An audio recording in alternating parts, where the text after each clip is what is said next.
Hello everyone, this is Prachi. Welcome to our channel selection mate. I hope आप बहुत अच्छे होंगे और आपके एग्ज़ाम की तैयारी भी बहुत अच्छे से चल रही होगी। जैसे कि आप सभी जानते होंगे, एक दिन हम सीटेट के लिए क्लास करते हैं और एक दिन करते हैं DSSB के लिए, जिसमें जनरल अवेयरनेस का मॉक टेस्ट करते हैं और CDP के प्रीवियस ईयर पेपर मैं आपको कराती हूँ, चाहे वो CDP का हो या हिंदी का हो, मैथ्स पैडागोजी हो, साइंस हो। इस तरह से सभी चीज़ों को हम लेकर चल रहे हैं और लेकर चलेंगे। कोशिश है कि अगर आप लोग सपोर्ट करते हैं, वीडियोस को देखते हैं, तो एग्ज़ाम तक आपके लिए चीज़ें लेकर आई जाएंगी। तो जैसे कि जनवरी 2024 से मैं पेपर आपके लिए लेकर चली हूँ, जो लास्ट प्रीवियस ईयर पेपर हुआ है। जनवरी 2024 का जो पेपर 1 है वो ऑलमोस्ट मैंने आपको करवा दिया है। सीटेट नाम से प्लेलिस्ट है, वहाँ पर जाकर आप वीडियोस देख सकते हो। CDP मैंने कराई है, हिंदी कराई है, EVS कराया है और उसमें मैथ्स पैडागोजी आपको करा दी है। ठीक है, अब यही चीज़ें अब मैं पेपर 2 आपके सामने लेकर आई हूँ, जनवरी 2024 का ही।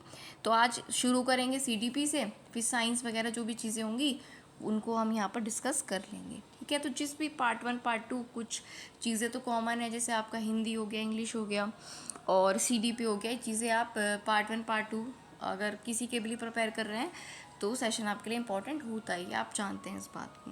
सीटेट के नाम से प्लेलिस्ट है, जो वीडियोस आ चुके हैं वहाँ पर आपको मिल जाएंगी।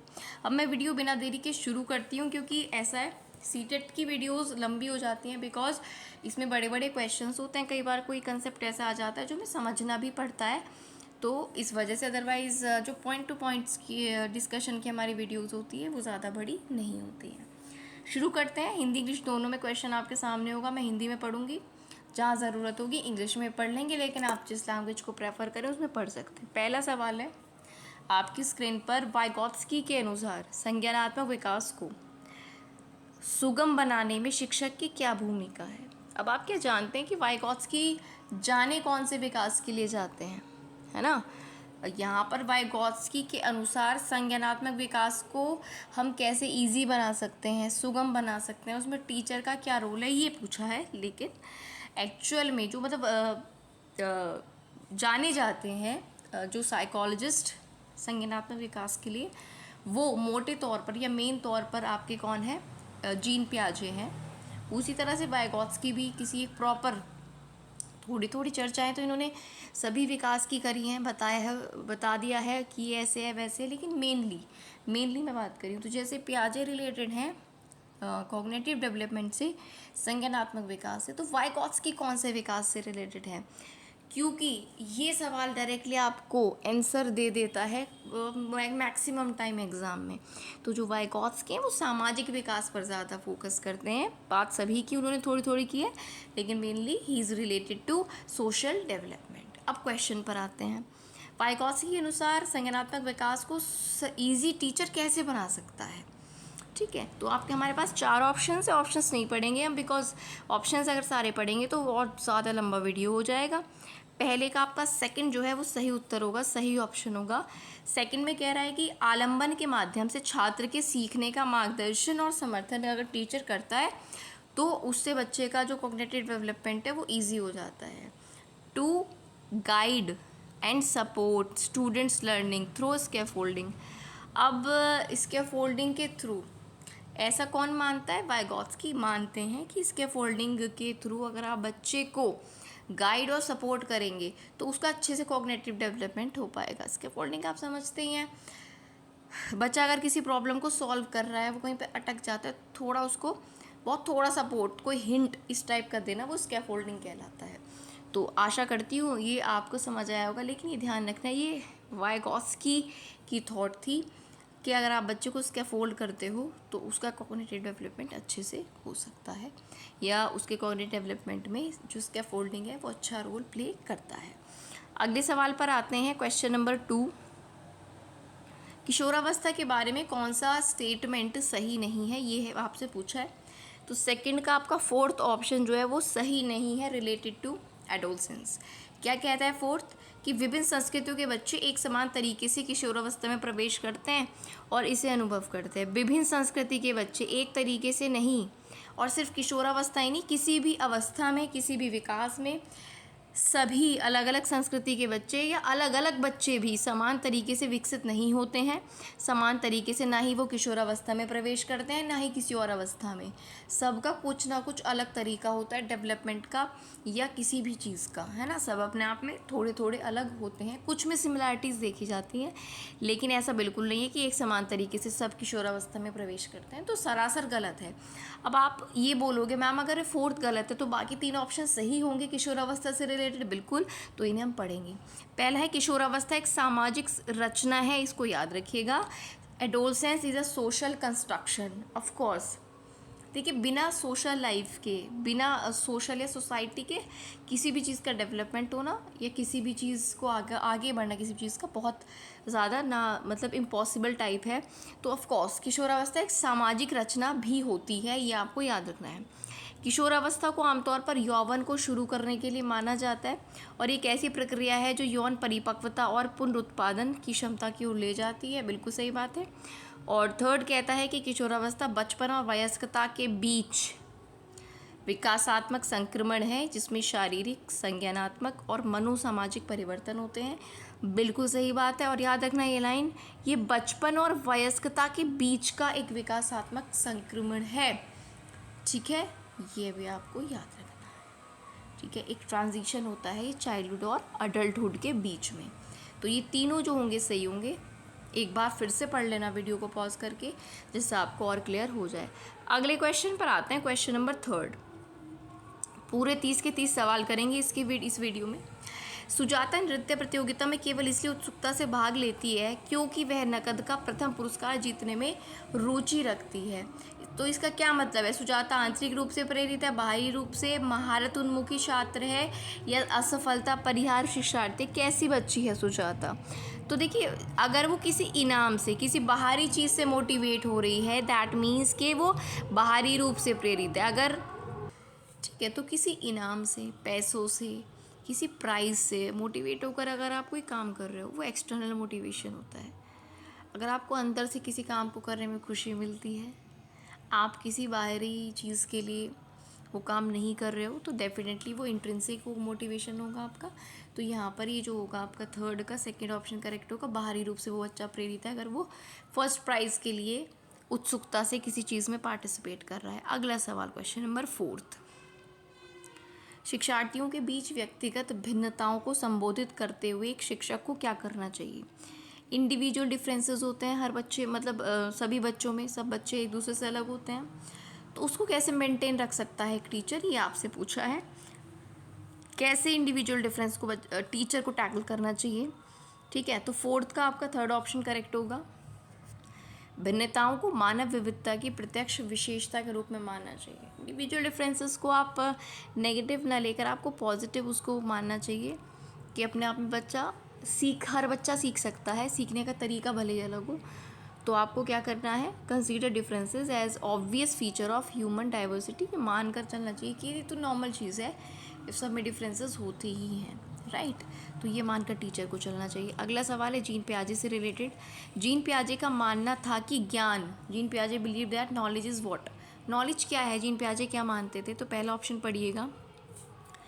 जीन पियाजे का मानना था कि ज्ञान पर्यावरण से निष्क्रिय रूप से पारित होने की बजाय बच्चे द्वारा निर्मित होता है। ऑफ कोर्स जीन पियाजे का ये कहना था कि बच्चा ज्ञान का सृजन या अपनी नॉलेज को कंस्ट्रक्ट खुद करता है, ये जीन पियाजे का मानना था। नॉलेज कंस्ट्रक्ट बच्चा खुद करता है, जीन पियाजे का ये विचार था। अगले क्वेश्चन पर बढ़ते हैं, क्वेश्चन नंबर 6। एक प्रगतिशील कक्षा में आकलन कैसा होता है? एक प्रोग्रेसिव क्लासरूम में जो असेसमेंट होता है वो कैसे होता है या कैसा होना चाहिए? तो 6th का 1st ऑप्शन, डायनामिक होना चाहिए, गतिशील, स्थिर नहीं होना चाहिए, है ना।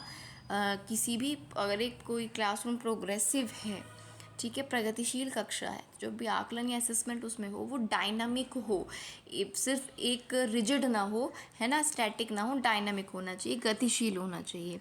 अगले सवाल पर आते हैं, क्वेश्चन नंबर 7 आपसे कहता है कि निम्नलिखित में से कौन सी प्रक्रिया वातावरण से प्राप्त जानकारी के अर्थ निर्माण और इसे स्मृति में आगे संग्रहित करने के लिए ज़रूरी है? ठीक है, तो 1st ऑप्शन, ध्यान देना। अगर आपको अपनी मेमोरी में किसी चीज़ का अर्थ यानी कि मीनिंग बिल्ड करना है, ठीक है, मीनिंग समझना है और उसे आगे तक बनाए रखना है, तो ऑफ कोर्स उस जानकारी पर ध्यान देना सबसे आवश्यक है। अटेंटेटिव होना उसकी तरफ बहुत ज़रूरी है। अगर आप अटेंटेटिव होंगे, ध्यान देंगे, अटेंशन देंगे किसी भी टॉपिक के प्रति, किसी भी काम के प्रति, तो आप उसका अर्थ भी समझ पाएंगे और लंबे समय तक अपनी मेमोरी में उसको रख भी पाएंगे। I hope this is clear to you. अगला क्वेश्चन नंबर 8 है कि निम्नलिखित में से कौन सा एक ऐसा प्रश्न है जिसमें छात्रों को जानकारी का विश्लेषण करने की आवश्यकता होगी, एनालिसिस बच्चे कर पाएंगे। कौन सा क्वेश्चन इनमें से ऐसा हो सकता है? तो 8th का आपका थर्ड ऑप्शन हो जाएगा करेक्ट।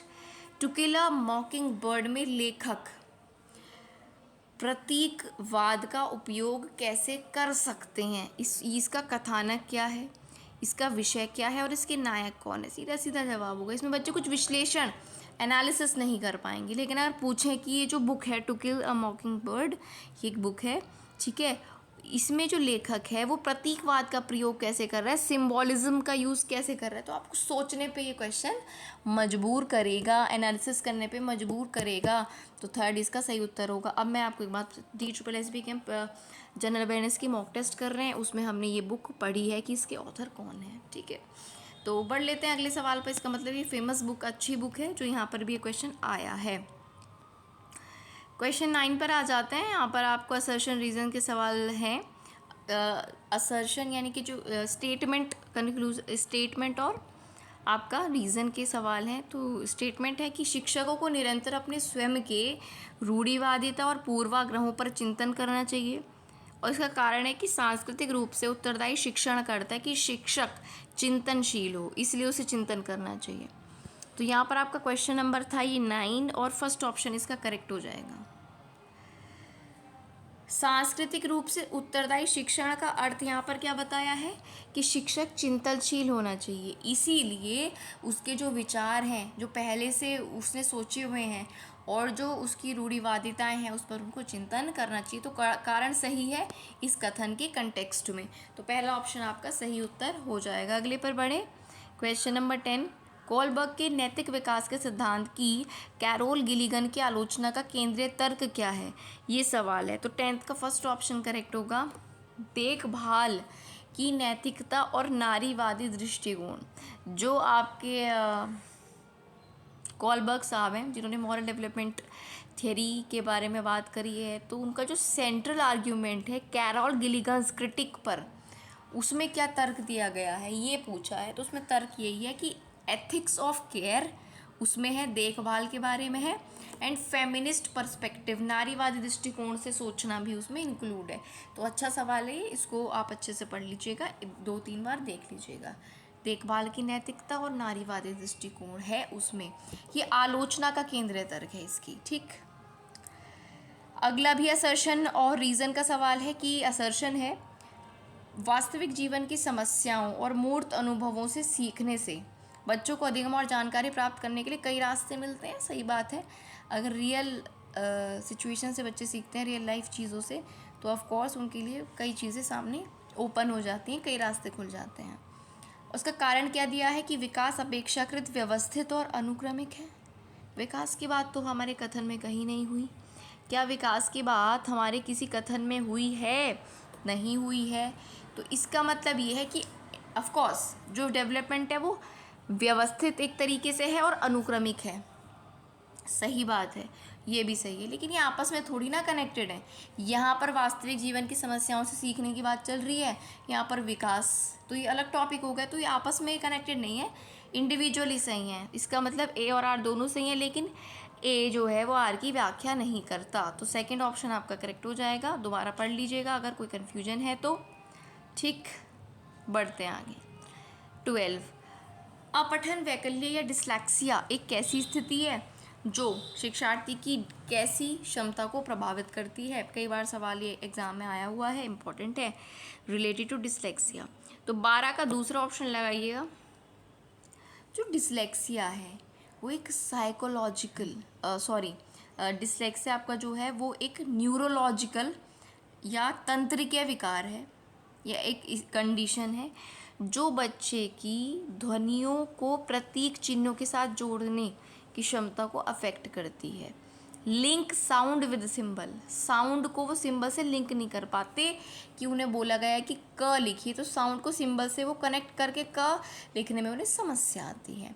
तो ये समझना होगा कि डिसलेक्सिया एक न्यूरोलॉजिकल समस्या है, तंत्रिका स्थिति है जो बच्चों के ध्वनियों के प्रतीक चिन्हों के साथ जोड़ने को प्रभावित करती है। अगला सवाल है 13, एक माध्यमिक स्कूल शिक्षक, क्योंकि ये पेपर 2 है तो यहाँ पर माध्यमिक स्कूल की बात की जाएगी, मिडिल स्कूल की। तो एक माध्यमिक स्कूल शिक्षक हैं, वो छात्रों को संकल्पनाएं और वास्तविक दुनिया के अनुप्रयोगों के बीच संबंध बनाने में मदद करके सार्थक सीखने को सक्षम बनाना चाहते हैं। यानी कि जो वो सीख रहे हैं उन्हें बाहरी दुनिया से या संबंध बनाकर वो उन्हें बताना चाहते हैं।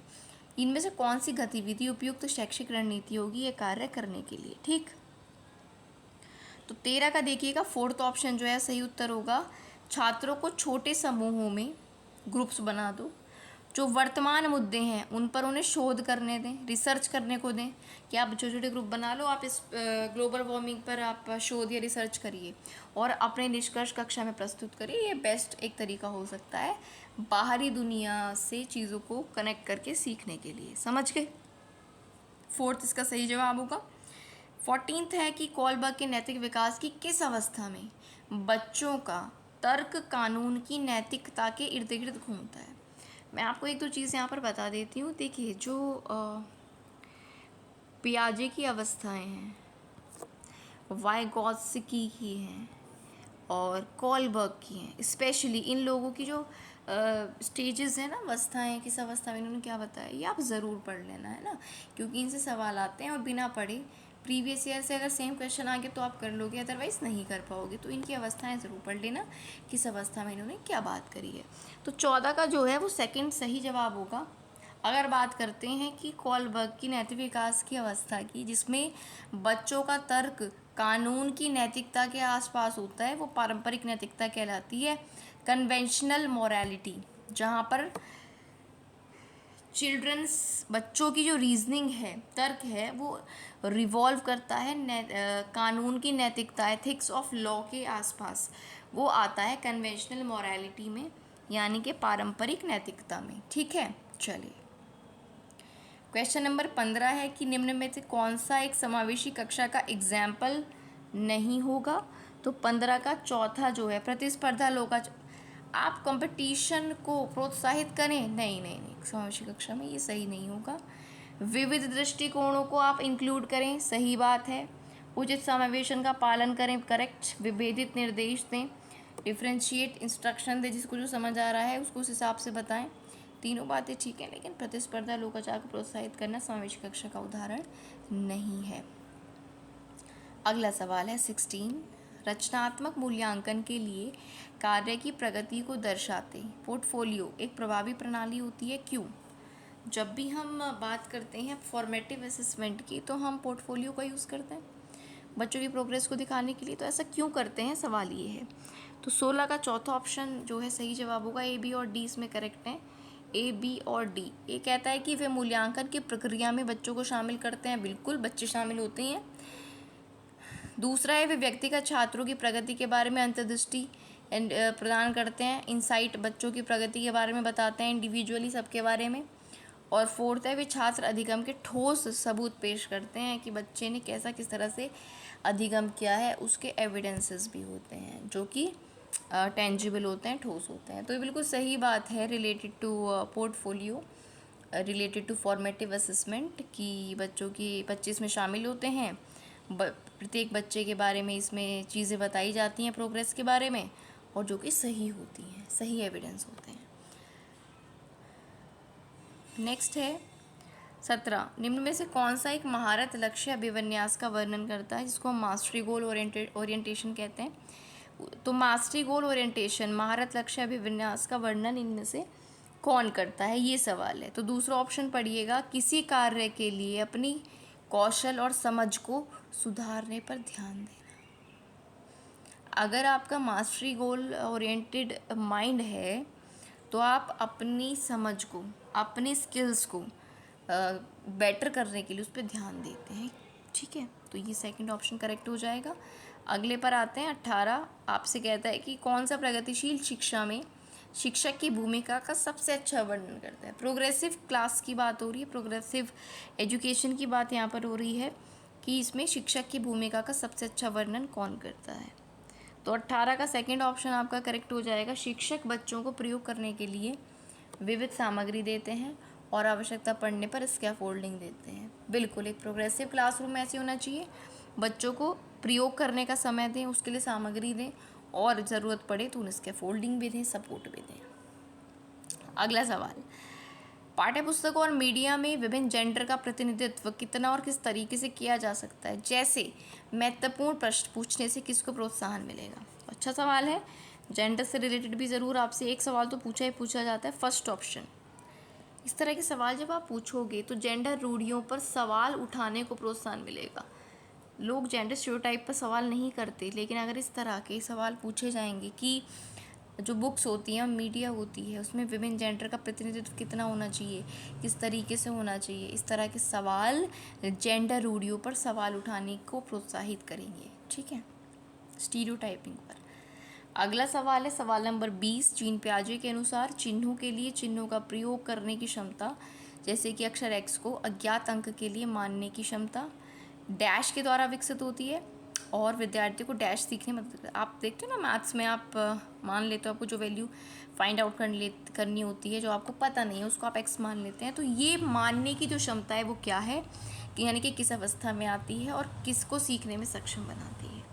तो 20 का तीसरा ऑप्शन पढ़िए, ये होता है आपका औपचारिक संक्रियात्मक अवस्था में, फॉर्मल ऑपरेशनल स्टेज में, और इससे आपके एल्जेब्रा और कैलकुलस को सीखने में आप केपेबल होते हो, सक्षम होते हो। ठीक है, क्लियर है इतनी बात। 20 का तीसरा ऑप्शन हो गया। तो इससे कौन सी क्षमता, जब आप किसी चीज़ को पुट करते हो, मानते हो कि हाँ इसको एक्स मान लेते हैं, तो ये आपकी औपचारिक संक्रियात्मक अवस्था होती है और बीजगणित और गणना, कैलकुलेशन और एल्जेब्रा के आपके जो कौशल है उनको विकसित करती है, डेवलप करती है। अगला सवाल है, किस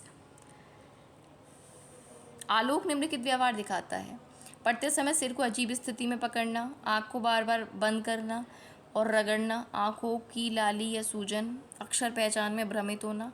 तो किस चीज़ के लक्षण हो सकते हैं?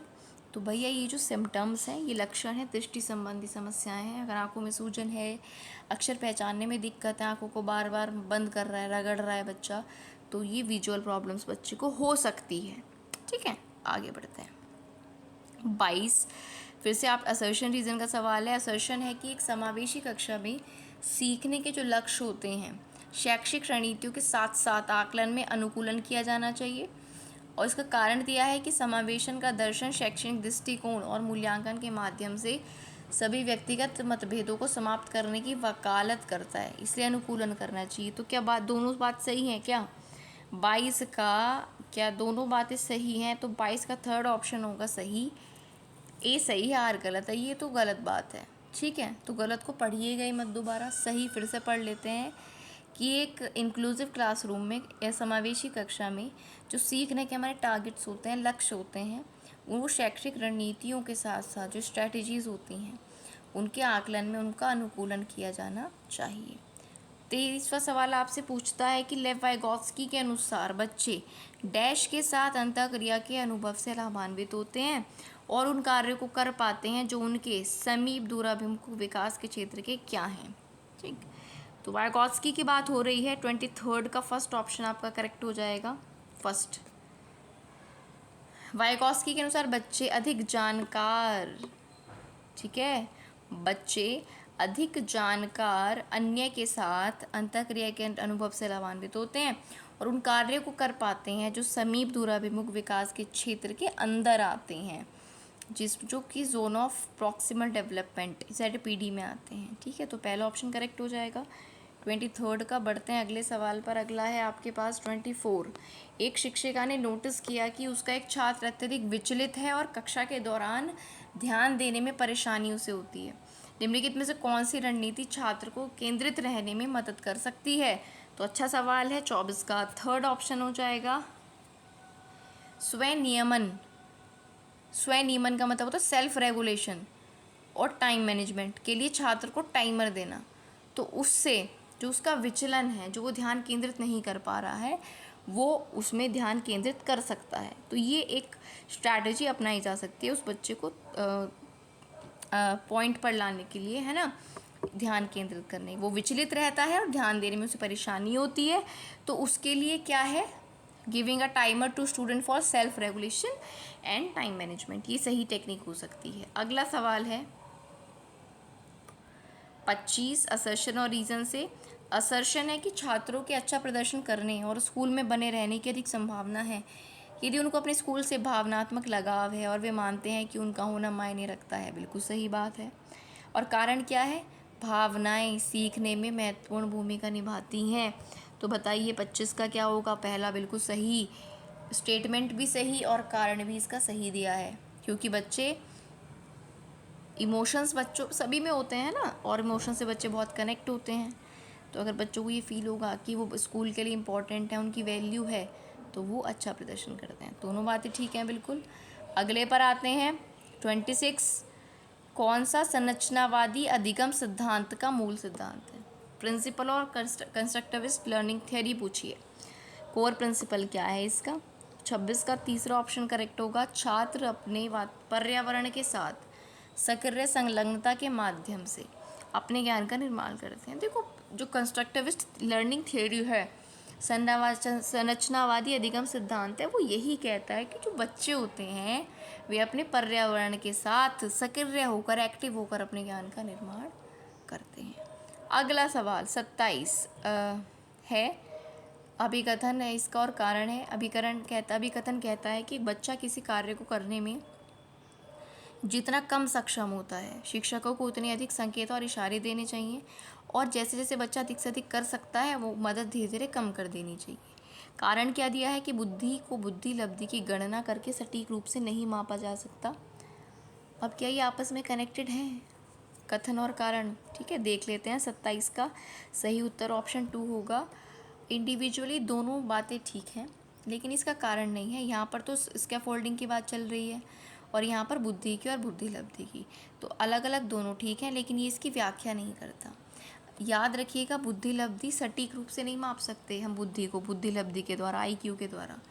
ठीक हो गई बात। चलिए अगले पर आते हैं 28, निम्नलिखित में से कौन सा समाजीकरण की प्रक्रिया की विशेषता है। समाजीकरण की बात चल रही है, क्या विशेषता है समाजीकरण की। तो 28 का तीसरा ऑप्शन आपका करेक्ट होगा, B, C और D। समाजीकरण एक जटिल प्रक्रिया है।